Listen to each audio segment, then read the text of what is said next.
Okay, yeah. Again, I'm sorry I was a little late.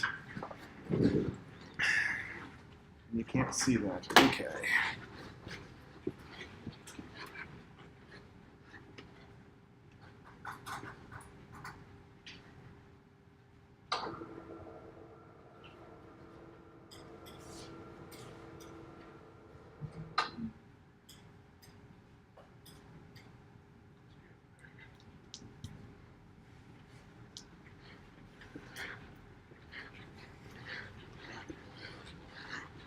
Okay, so where we're in thermodynamics.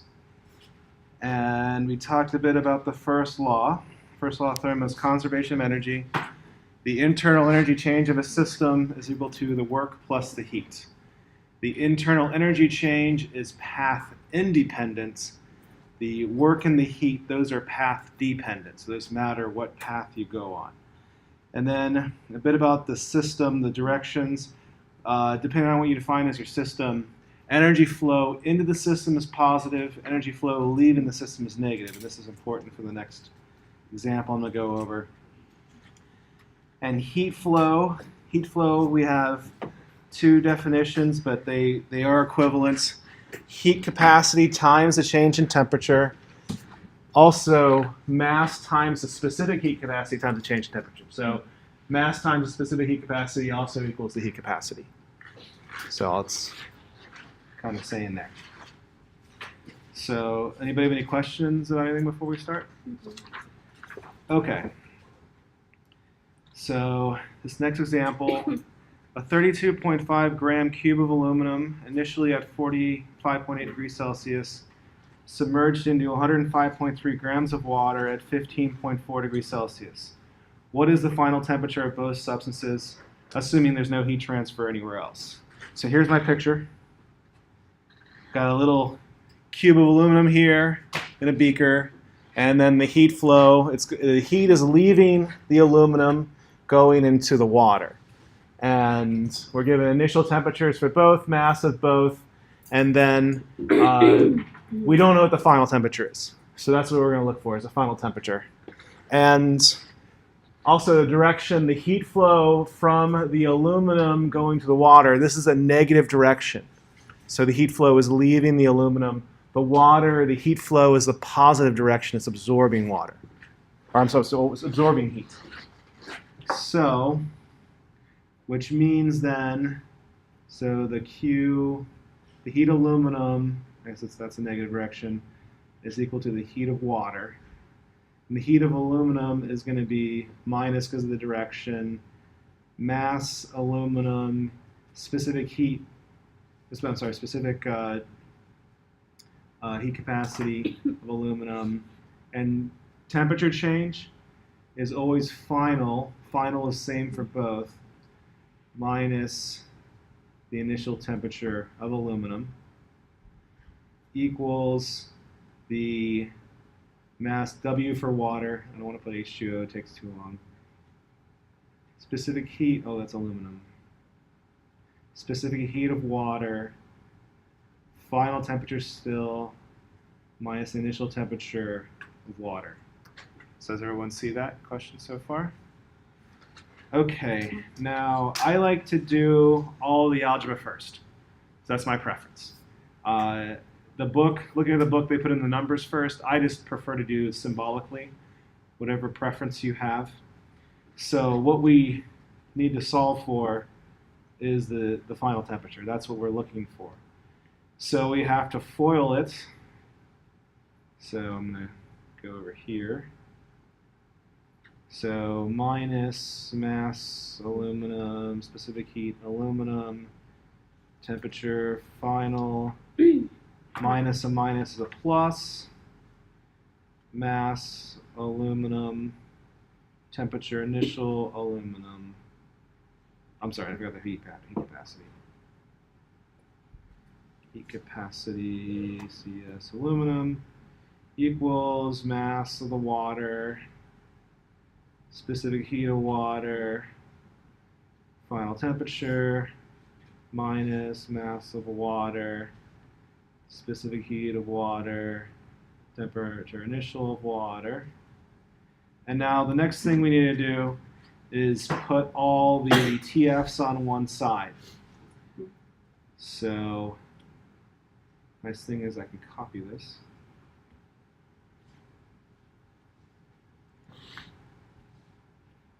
So, what I can do is I can add this to both sides, and this becomes a plus. There, like that. And I can move this over, and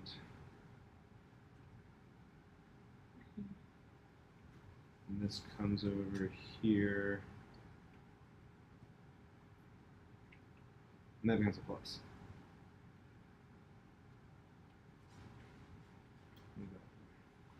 Is everyone okay with that step, the way I do that, moved it around? Okay, the next thing I can do is I can pull out the TF, mass of water, water plus mass of aluminum, specific heat of aluminum, like this, right? And then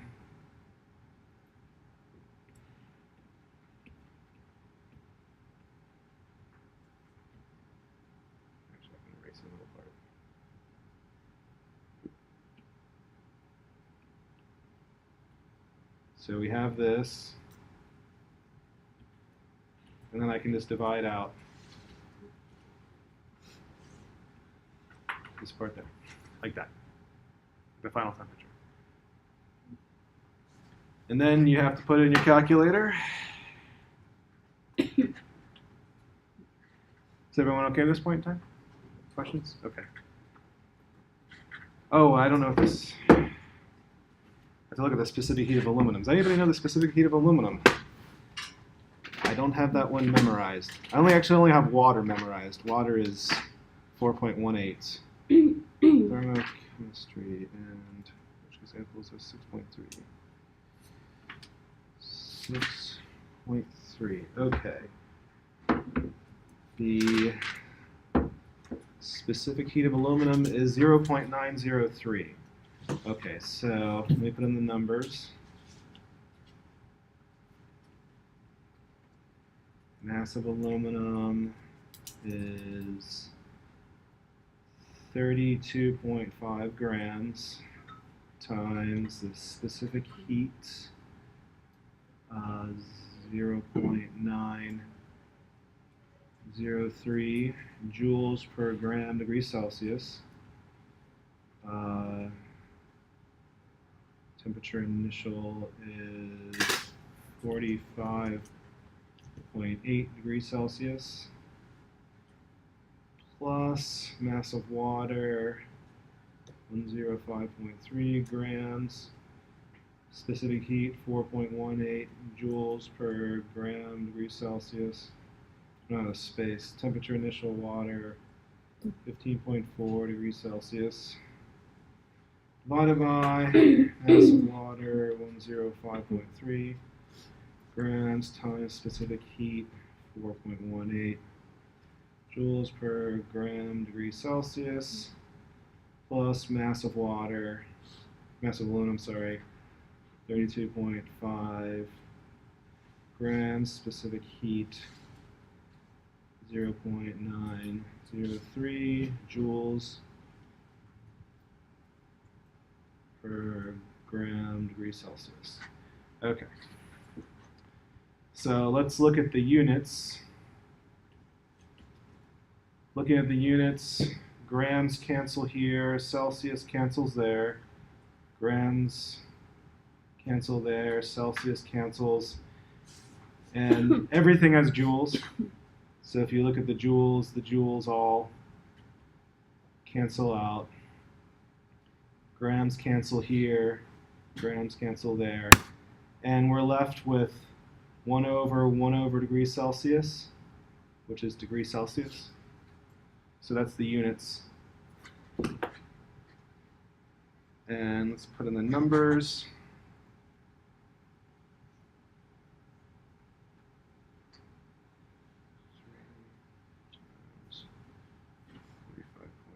This one's long, I know.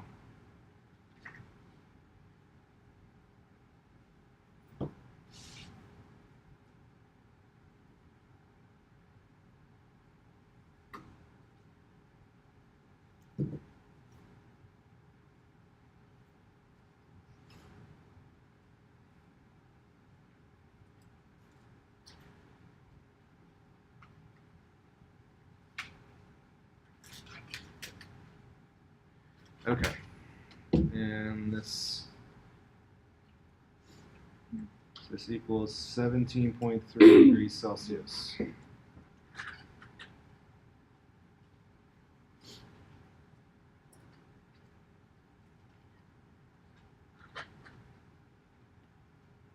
So you put it in. Okay, so yes, I know, long problem.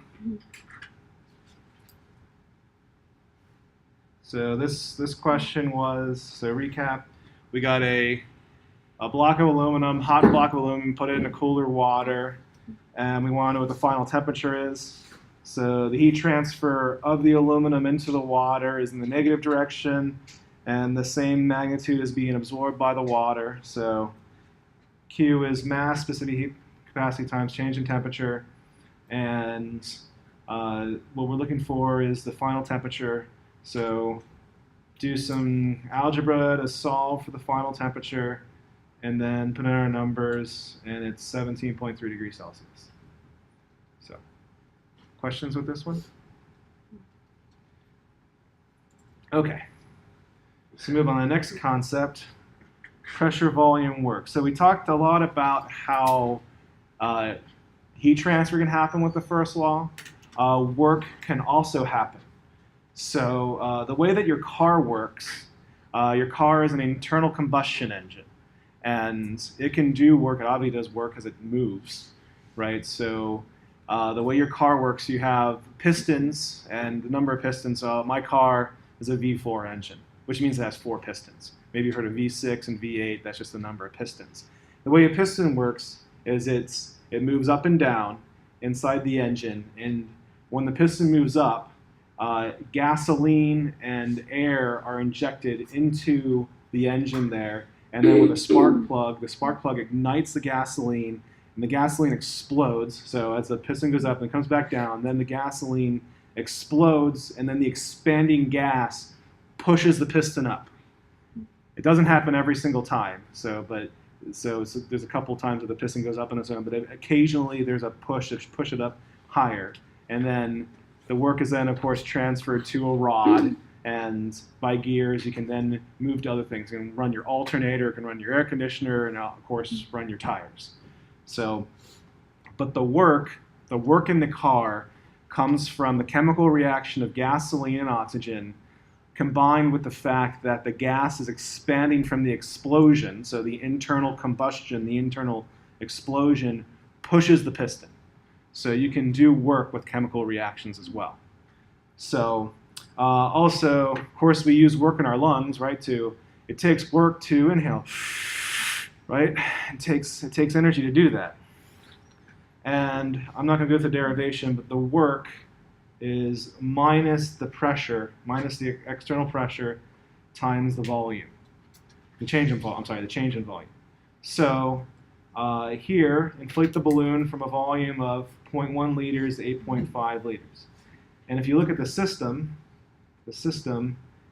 depending on the energy flow, so energy going in the system is positive, energy leaving the system is negative. So, and it depends on context what your system is. So if you are the system and you're blowing up the balloon, the work is negative. So you're pushing on the balloon. Also, it also depends on the context. If I'm the system, the energy flow is negative, leaving me, and the balloon is absorbing the energy. If the system is the surroundings, the balloon is pushing on the surroundings and then gaining volume. So that that way it's pushing out. The way this equation works is that the surroundings is the system. So Let's go ahead and do this. Work is minus P delta V equals minus 1 atmosphere. It's always final minus initial, 1.85 minus 0.1 liters. So this equals minus 1.75 liter atmospheres. And you're like, what the heck is a liter atmosphere? Is the next question. So negative 1.75 liter atmospheres. How do you turn it into something that's usable? You can use the two values of R. A liter atmosphere is 101.3 kilojoule, 101.3 joules. But you can do it by dimensional analysis. 1.75 liter atmospheres times the two values of R, 8.314 joules per mole Kelvin divided by 0.08206 liter atmosphere over mole Kelvin. And looking at this, the mole Kelvins cancel, and then you get that ratio for joules a liter atmosphere. The liter atmospheres cancel. And here, I look in the book, I know what it is. It's negative 177 joules. Like that. So recap with this one. Inflating a balloon from 0.1 liters to 1.85 liters, about half a gallon. And it takes work. So the amount of work that you're putting into the balloon, or the balloon is pushing on the surroundings, is minus 177 joules. So, and the tricky part with this one is that it's in liter atmospheres. You have to use the two values of R to have the dimensions work out. Questions with this? All right. All right, measuring internal energy change in a bomb calorimeter. Actually, let me take a picture of this. So I told you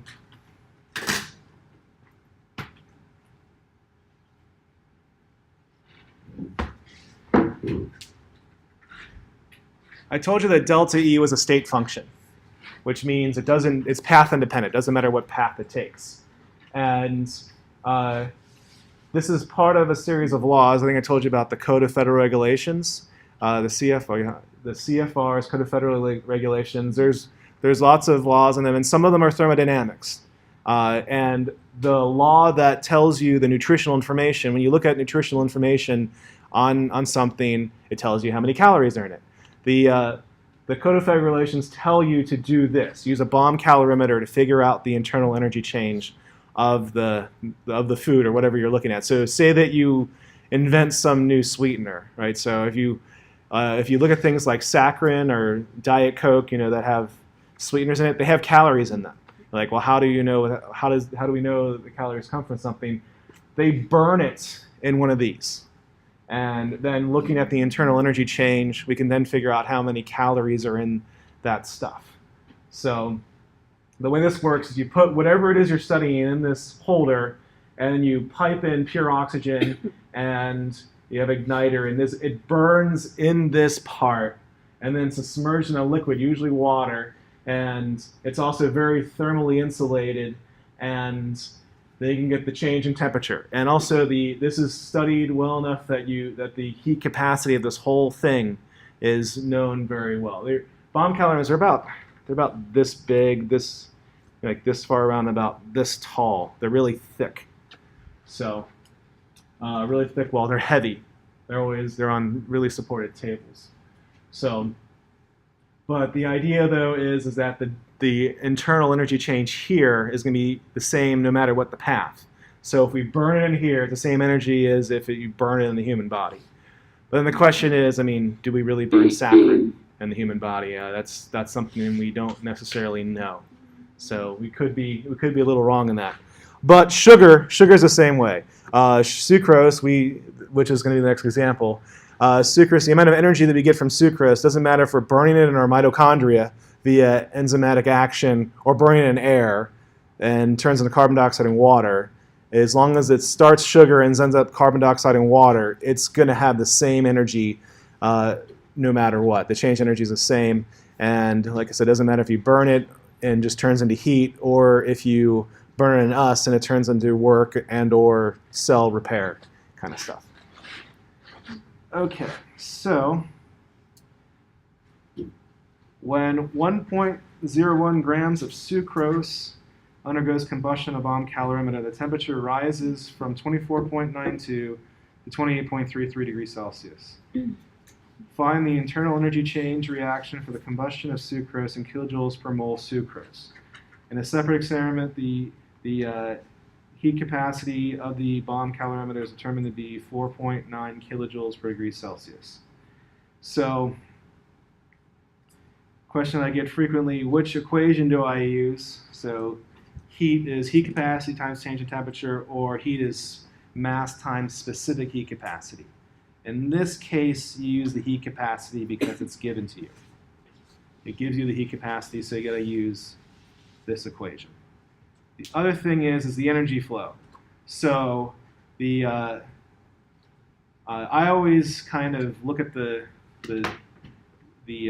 energy flow because if you miss a negative sign, it can really mess up the calculation. And the energy flow is working such that the energy is leaving the sugar and it's going into the bomb calorimeter. How do you know that? Because the temperature is going up. The temperature is going up, that means it's absorbing heat. So the heat of the sucrose is in a negative sign, and then the calorimeter is the positive side. So heat flow out of the sucrose is equal to the heat absorbed by the bomb calorimeter. Okay, and this, of course, equals the Q-cal is, let's see here, it's going to be heat capacity 4.9 kilojoules per degree Celsius times the change in temperature, final minus initial, 28.33 minus 24.92 degrees Celsius. So degrees Celsius cancel. And what is this? So 28.33 minus 24.92 times 4.9, and we get 16.709 kilojoules. And so we have 16.709 kilojoules of heat evolved per 1.01 grams of sucrose. So how do we turn this to moles? And I'm going to do the minus. I'm putting the minus because the heat flow is leaving the system for the sucrose.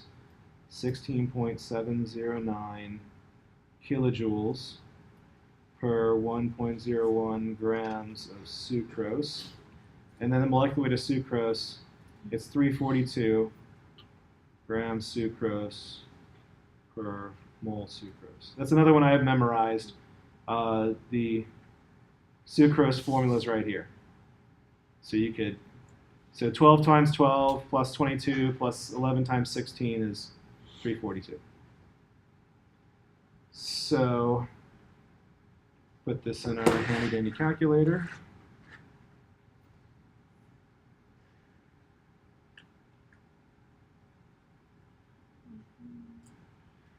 And we get 57.9, so minus sign, kilojoules per mole. So this is our answer.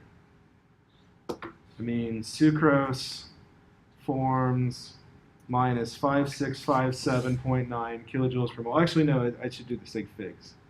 Sig figs, we have 3 sig figs, so minus 5.66 times 10 to the third kilojoules per mole. Why am I doing it that way in the scientific notation? Because the answer is, it's asking for combustion in kilojoules per mole. And then that shows, it's asking for kilojoules per mole, and the heat capacity has 3 sig figs. So 3 sig figs there, written as such. Questions with this so far? Okay. So why don't you try this one? 18 grams of glucose burns in a bomb calorimeter. 1 kilogram of water raises from 10 degrees Celsius to 7 degrees Celsius. The heat capacity of water is 4.8 joules per gram degree Celsius. What is the heat of reaction? I'm sorry, the internal energy change reaction. And here, let me move this for you. And I'll give you a hint. This is 180 grams per mole.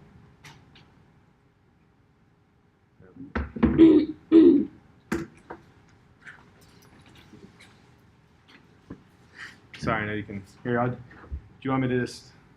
The last class wanted to see that a little better. Do you want me to keep it like this? Okay. All right.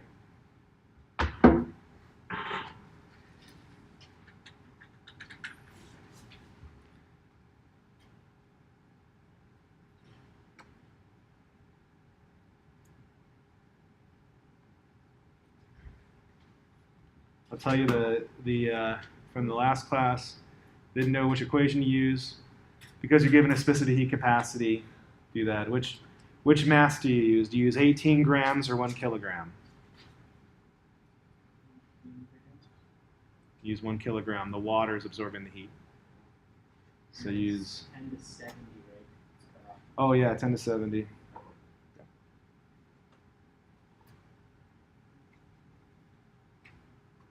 So that's 60.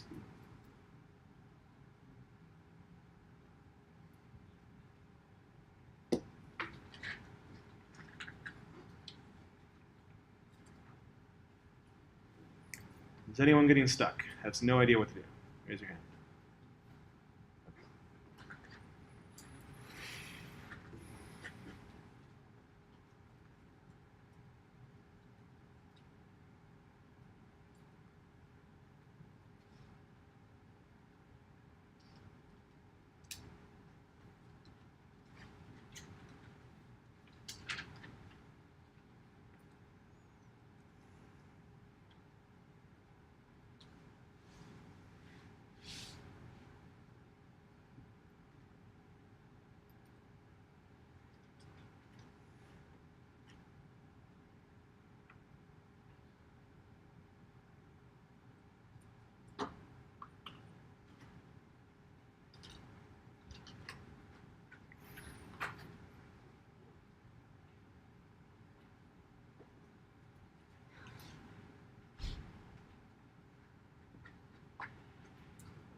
Some people think it's A.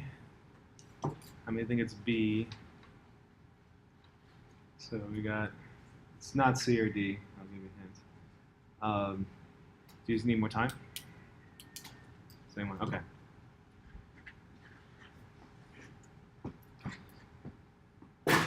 So heat flow with sugar. If you eat glucose sugar, does it absorb a lot of energy and make you really tired? And cools you down as well as the sugar is burning inside your system? Is it absorbing all the heat? And you're like, eat some sugar, you're really chilly, and you lose all your energy. Or do you eat sugar and you get lots of energy and you can sweat from energy? So what direction is the energy flow? Out. Energy leaving the system is then negative.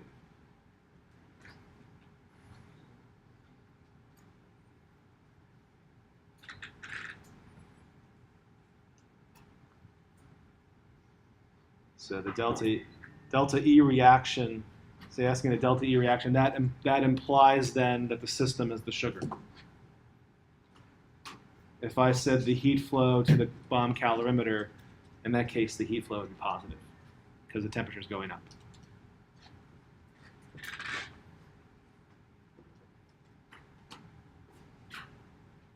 Since I put enough stuff there, the answer is A. Do you see how this works? Mm-hmm. Heat mass, specific heat capacity, change in temperature. That's 1,000, that's 4.18, that's 60 degrees, you get 650,800. And then I wrote this problem specifically because 18 grams is 1/10 of a mole. So it's 1/10 of a mole, so it's multiplying that by 10, basically, to get that. And it's negative because you know that because sugar gives you energy. You also know that because the water is absorbing energy, so the heat flow into the water is positive, and then the heat leaving the sugar is negative. So, questions with this? So, just to hit home, here's my beautiful artwork.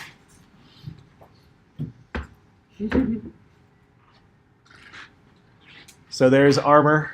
So like insects have exoskeletons, just like a suit of armor, and we, other mammals, have endoskeletons. We have our bones on the inside. So exoskeleton means skeleton on the outside. Exothermic means heat goes out. Heat goes out. Endothermic means heat goes in. Heat goes in. So if you touch things that are exothermic, they feel hot. So first thing I think about is fire. You touch fire, things that are burning, it's hot. Ice melting, that's an endothermic process. So you grab ice, it's cool. There's other chemical reactions that are exothermic, other processes. So sodium hydroxide lye in water. So if you put sodium hydroxide lye in water and you touch it as it's dissolving, it gets hot. It gets really hot. Most acids, when you throw in water, are also exothermic. So if you mix concentrated sulfuric acid in water, that can get really hot. So hot it can actually start to boil. Other chemical reactions are endothermic. The icy hot stuff. Well, I guess that's actually a physical process. It's like ammonium chloride or something like that dissolves in it. So there's plenty of other endothermic processes. Photosynthesis is endothermic. You need the sun. It absorbs the energy from the sun to make it happen. Okay. So the next thing, I know we're jumping topics yet again. We're defining a term, enthalpy. So enthalpy, and let me write this out. Enthalpy. Enthalpy in this is H. So we've already learned E. E is internal energy. Enthalpy is H. And H is defined by internal energy plus pressure times the volume. And H also is a state function, so it's path independent. There are other terms, you will find these out later on.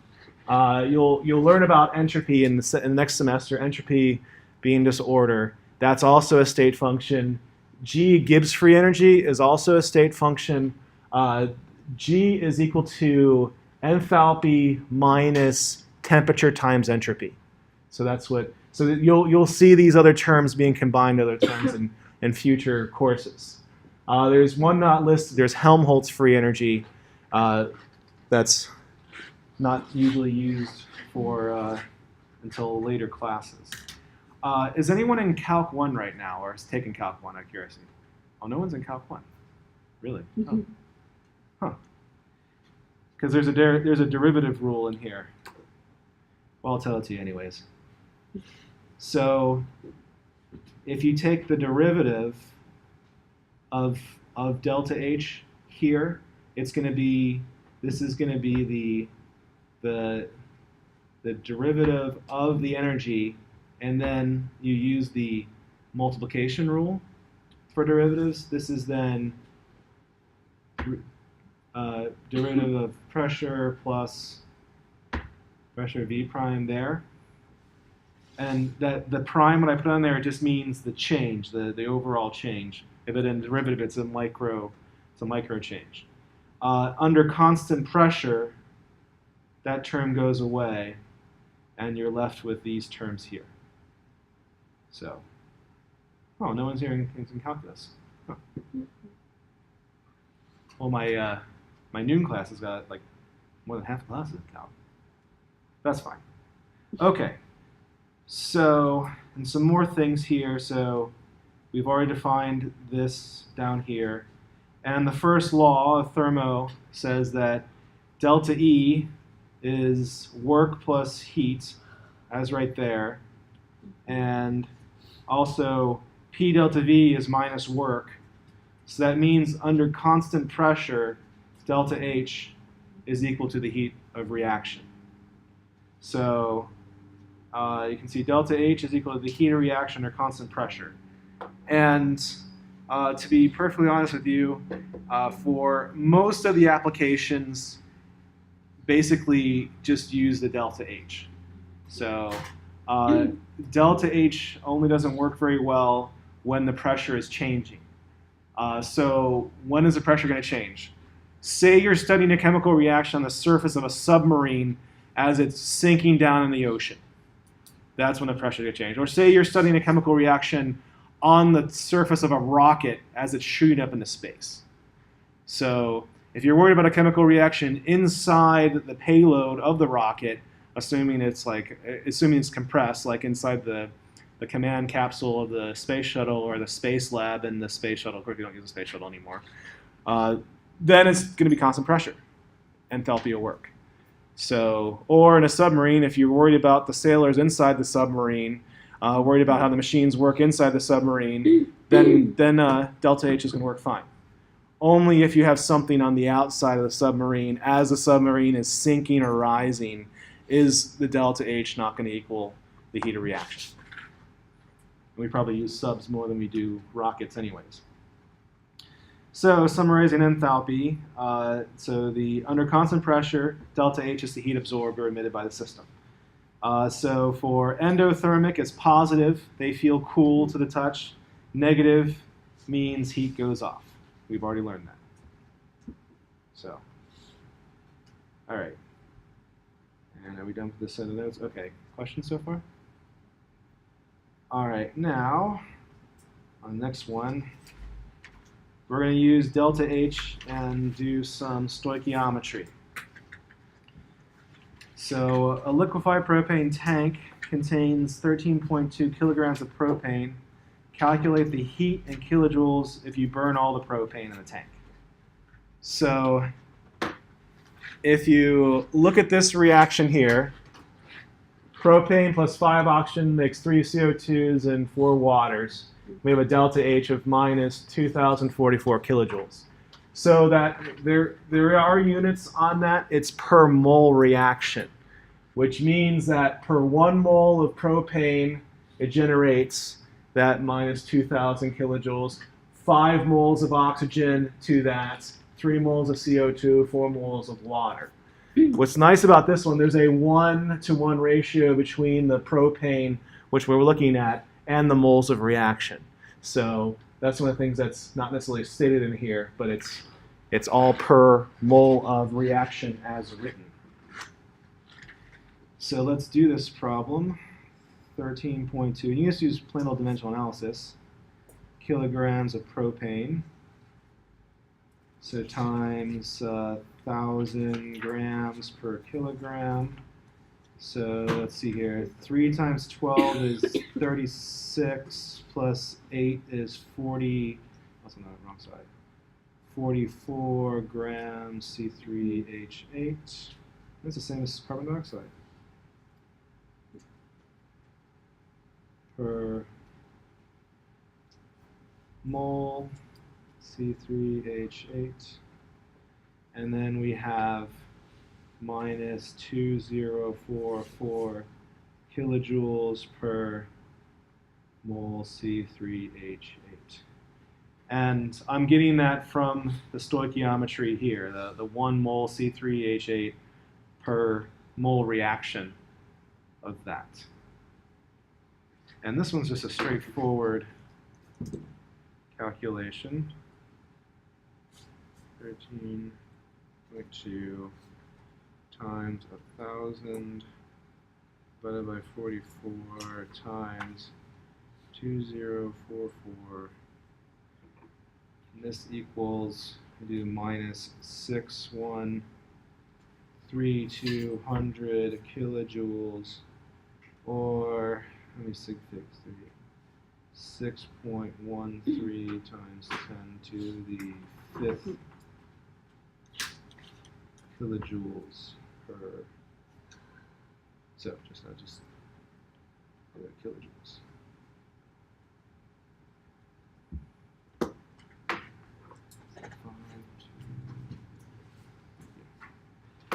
That's a lot. That's a lot of energy, right? So that's 600 million, I'm sorry, 600,000 kilojoules, that's 600 million joules, right? We just calculated it takes 200 joules to blow up a balloon, right? So you're looking at, you could, with this heat, you could blow up 300 million balloons. So chemical reactions have a lot of energy in them. So physical processes, there's not that much energy in them. So heat transfer has a bit more energy in it. Chemical reactions have a huge amount of energy in it. And then nuclear has even more energy. So the amount of energy in matter equals mc squared. There's a huge amount of energy in matter. But then chemical reactions, just like food. I mean, so your 100 calorie chocolate bar, right? There's a lot of energy in that. It can keep you going for a long time. So it's making me hungry looking about this barbecue and propane. But so anyways, the point of this one is the stoichiometry. So we're given 13.2 kilograms of propane. Then by dimensional analysis and using the stoichiometric ratios, in this case 1 to 2,044 kilojoules, we can calculate the heat and all that propane, and it turns out to be 600 million joules, or 600,000 kilojoules, depends on how you want to, what unit you want to put in. So, questions with this? Okay, heat in a coffee cup calorimeter. And the last class kept on, there were lots of questions on which equation to use. This one here, you're given a specific heat capacity and a density and a volume.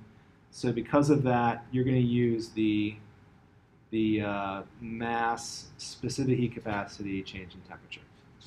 So this is the equation you're going to use. But let me go ahead and read this one. Magnesium reacts with hydrochloric acid by this equation.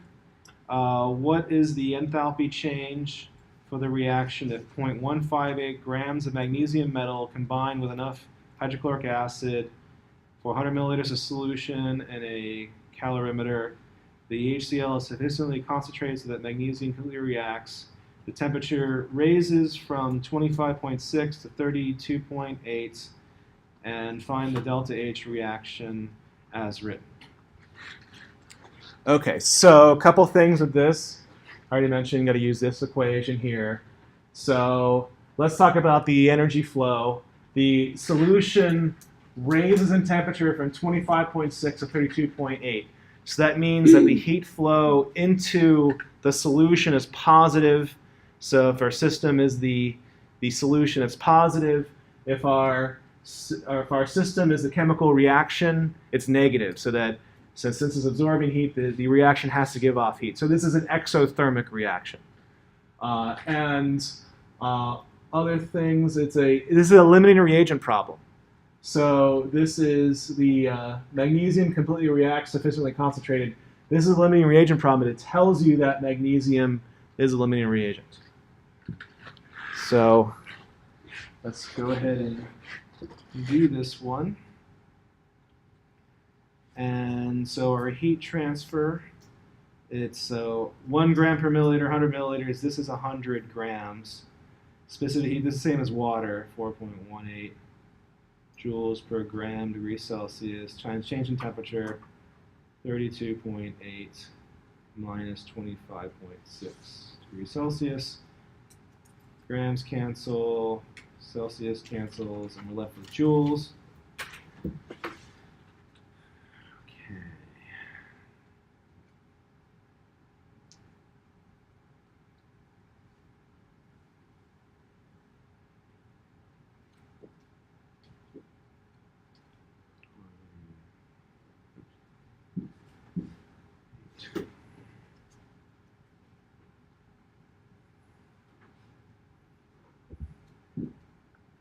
This is equal to 3009.6 joules.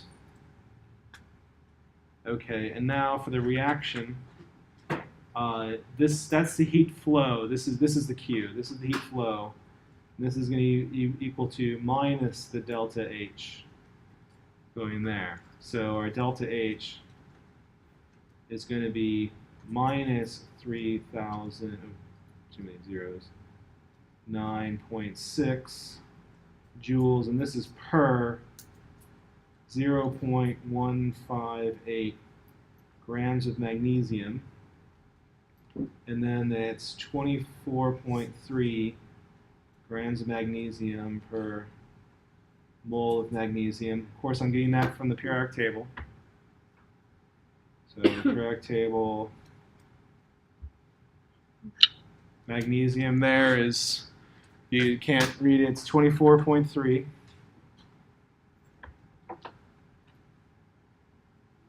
And putting this in there, so times 24.3 divided by 0.1158. And we get 462.869, or it's, what is it asking for? Delta H. So we can just say 4.63 times 10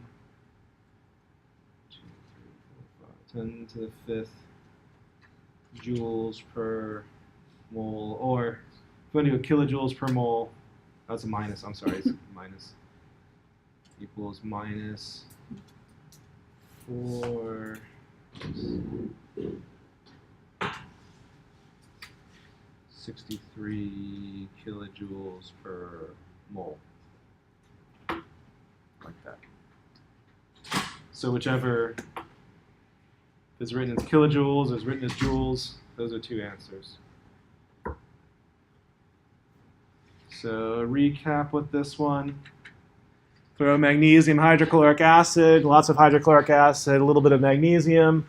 All the magnesium reacts, and the solution raises in temperature. We want to figure out the delta H for the reaction. And so we get the heat transfer into the solution. The heat transfer into the solution is 3,000 joules. 3,000 joules into the solution is minus 3,000 joules out of the chemical reaction. And then by dimensional analysis, that's 0.158, convert to moles, and we get negative 463 kilojoules per mole. Questions with how to do this one?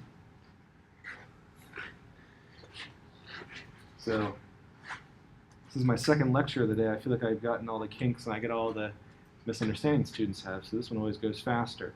One thing with some of the units, so frequently if you look up units for like heat capacity, sometimes you see it in like, I mean, of course it'll be joules per gram degrees Celsius. Sometimes you get it as kilojoules per kilogram Kelvin or something like that.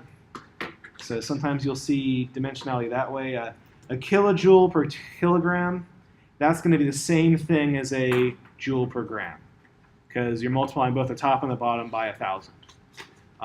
The other thing is sometimes you get it, so like a kilojoule per kilogram times, I don't know, kilojoule, sometimes it's in moles, Kelvin, or something like that. So if you get a mole, you have to look at what you're using. If you want it in grams, you have to then use dimensional analysis to convert it. And the other point is, I put here Kelvin.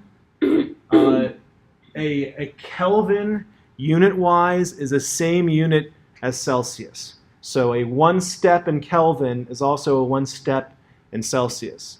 So if your change in temperature is 25 degrees Celsius, it's also 25 Kelvin. And if you divide, if you have a unit that's in Kelvin, so here I have, or degrees Celsius, if I say my temperature change is 25 degrees Celsius, and then I have my heat capacity divided by Kelvin, the degrees Celsius and the Kelvin unit-wise will cancel. So Kelvin and Celsius are different by magnitude, but not by the units themselves. So unit-wise, Kelvin and Celsius are the same. So multiplying, dividing, change, always the same as Celsius. But like I said, the magnitude of them is different. So only when you relate them to each other can you get rid of one, or say that they're the same, like that way. Does that make sense? So actually, I'm right where the last class went. And if does anybody have any questions about anything? I'm inclined to let you go a little early. I mean, if I came to class late, I might as well let you go early, yeah? Especially since it's on YouTube. Okay. Anybody have any questions about anything?